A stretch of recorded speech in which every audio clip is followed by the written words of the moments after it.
One missing year on your national insurance record may not look dangerous at first. It is just a gap on a screen, a blank line on a statement, a year that does not seem to count. But that quiet little gap can lower your state pension for the rest of your retirement. And for some people, a few missing years can grow into a loss so big it feels like a £40,000 mistake. If you want plain English warnings like this before they turn into real money problems, subscribe now. This channel is for people who do not want confusing letters, hidden rules, or last-minute shocks to catch them out. The first thing to understand is this. Most people do not lose money because somebody stole it. They lose money because a record was incomplete, a credit never showed up, a year did not become a qualifying year, or they assumed everything was fine because they worked for a long time. That is what makes this problem so dangerous. It does not arrive like a loud emergency. It builds quietly in the background, and many people only spot it when they are much closer to retirement than they expected. Now, here is the part most people miss. Your state pension is not simply based on how many birthdays you have had or how many decades you were in work. It is based on qualifying years on your national insurance record. Under the newer state pension rules, you usually need at least 10 qualifying years to get anything at all, and usually around 35 qualifying years to get the full amount. So if years are missing, the gap is not just a paperwork issue. It can directly affect how much money reaches your bank account every week. That is why this topic matters so much to pensioners, carers, and people in their 50s and 60s. A missing year today might look small, but state pension is paid over many years. If your weekly amount is lower, and it stays lower year after year, that loss adds up. Not in theory, not on a calculator for fun, but in real food shopping, heating bills, council tax stress, and the little things people cut back on because their pension did not end up where they thought it would be. So how do years go missing in the first place? Sometimes it is because a person had low earnings and did not pay enough national insurance in that tax year. Sometimes they were self-employed and had small profits. Sometimes they were unemployed but were not claiming benefits. Sometimes they were getting credits for only part of the year, not a full year. And sometimes they lived or worked outside the UK, then came back and assumed the record would sort itself out. Have you ever checked your national insurance record and found a year that did not look right? If you have, write "checked mine" in the comments, because the more people talk about this, the fewer people get blindsided by it. Here is where many people get caught out. They say, "I worked all my life, so I must be covered." But working all your life and building qualifying years are not always the same thing. A tax year can fail to count in full even when you remember being busy, employed, or doing some work. That is why memory is not enough. Old assumptions are not enough. You need the actual record in front of you. A lot of people also confuse a national insurance record with a pension forecast, but they are not the same. Your record shows what years count, what contributions were made, and whether there are gaps. Your forecast shows what your state pension might be based on where things stand. Both matter.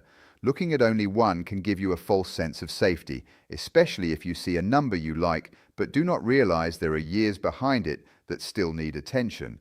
This is where the real problem starts. A missing year is not always obvious from everyday life. You might not get a dramatic letter saying, "Warning, you are losing thousands." You may only notice something small, like a year that says it is not full, or a forecast that looks lower than expected, or a message saying you may benefit from paying voluntary contributions. Many people click away at that point because it sounds technical, but that is exactly the moment to slow down and pay attention. And there is another layer to this. Some people should not rush to pay for gaps straight away. That may sound surprising, but it matters. Paying voluntary national insurance does not always increase your state pension. If you were contracted out in the past, or if you already have enough qualifying years, or if the missing year will not improve your final amount, paying for that gap may not help the way you think. So this is not a story about panic. It is a story about checking before spending. If this subject has ever sounded too confusing, stay with me and subscribe, because this channel breaks down the rules into simple steps that actually help real people protect their money. Now let's talk about who is most at risk. First, carers. Many carers spend years doing essential work that saves families and the system enormous stress, yet their own records can be patchy if the right credits are not in place. If you stopped paid work, reduced hours, or moved in and out of caring roles, do not assume those years automatically became safe. Some do, some do not, and that is why checking matters.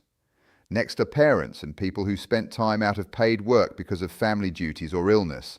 Years like that may count if the right credits are recorded, but again, a person should never rely on hope. What you remember doing and what the system shows are not always the same. One missing detail, 1 year with incomplete coverage, one period not linked properly, and suddenly a long stretch of your life does not help your pension as much as you thought it would. Then there are people in part-time or low-paid work. This group often feels especially shocked because they were working, paying bills, and doing their best. From their point of view, they were clearly part of working life. But if earnings were below the level needed for that year to count in the normal way, the year may not be full. That is not a moral judgment. It is simply how the rules can work, and that is exactly why so many decent people get caught by surprise. Self-employed people face a different kind of trap. If profits were small in certain years, contributions may not have built the record the way you expected. Some people had years of mixed jobs, cash flow problems, or periods where business activity dipped badly. They told themselves, "I'll sort it out later." Later became much later, and then the pension question suddenly became urgent.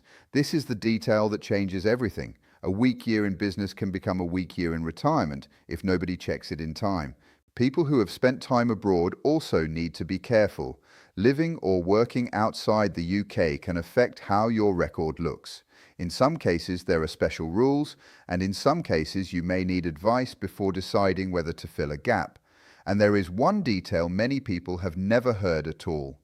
If you paid national insurance in the Isle of Man and you reach state pension age after April 5th, 2016, those contributions may not show on your normal record view, which means a person could wrongly think years are missing when the full picture is elsewhere.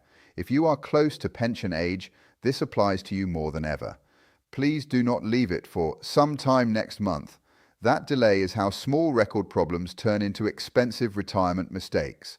Now pay close attention to this next part, because age changes the right next step.